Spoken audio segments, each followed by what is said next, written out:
ഇങ്ങനെ നിരുത്തരവാദപരമായ ഒരു പ്രഖ്യാപനം നടത്താനും പ്രസ്താവന നടത്താനും നെഞ്ചു വിരിച്ച് അതിൻ്റെ കൂടെ മുന്നോട്ട് പോകാനും എന്ത് ധൈര്യമാണ് വെള്ളാപ്പള്ളി നടേശന്? അതാണ് എന്നെ അത്ഭുതപ്പെടുത്തുന്നത്. ഒരു കൂസലുമില്ല. ഇന്ന് ചോദിക്കുമ്പോൾ തെളിവുണ്ടോ എന്ന് നമ്മൾ ചോദിക്കുകയാണ് അല്ലേ?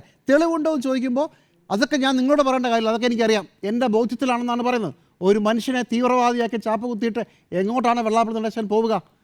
ഒരു കാര്യം കൂടി, സർക്കാരിൻ്റെ ഭാഗത്തുനിന്ന് ഇതിൻ്റെ ഒന്നാം ഘട്ടമാണ്. രണ്ട്, ഇത്രയൊക്കെ കഴിഞ്ഞിട്ടും ഇന്ന് ഒരു മാധ്യമപ്രവർത്തകനെ തീവ്രവാദി എന്ന് വിളിക്കുന്നതിന് തൊട്ട് മുമ്പ് വരെയുള്ള എല്ലാ വിമർശനങ്ങളുടെ മുന്നിൽ വെച്ചുകൊണ്ട് ഇന്ന് CPM സംസ്ഥാന സെക്രട്ടറിയോട് ചോദിച്ചു, വെള്ളാപ്പള്ളി നടേശൻ ഒരു വർഗീയവാദിയാണോ? അദ്ദേഹത്തിൻ്റെ പറഞ്ഞ വരികൾ വളരെ ഗംഭീരമാണ്.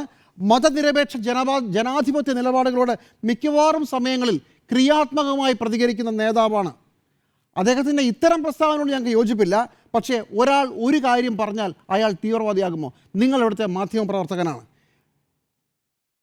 തിരുത്താൻ തയ്യാറാകുമോ എന്ന് നമുക്ക് നോക്കാം, അത് കഴിഞ്ഞിട്ട് പോരെ എന്നുകൂടി പറഞ്ഞു വെച്ചു CPMൻ്റെ സംസ്ഥാന സെക്രട്ടറി ഗോവിന്ദൻ മാസ്റ്റർ.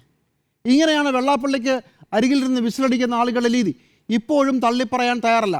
ഇന്നലെ വളരെ ബുദ്ധിമുട്ടി മുഖ്യമന്ത്രിയോട് ഈ വിഷയം ചോദിക്കുമ്പോഴും അദ്ദേഹം ആ നിലപാട് ശരിയല്ല, ഈ നിലപാട് ശരിയില്ല എന്നാണ് പറഞ്ഞത്. എവിടെ പോയി 2015 പിണറായി വിജയൻ? എവിടെ പോയി 2015 CPM?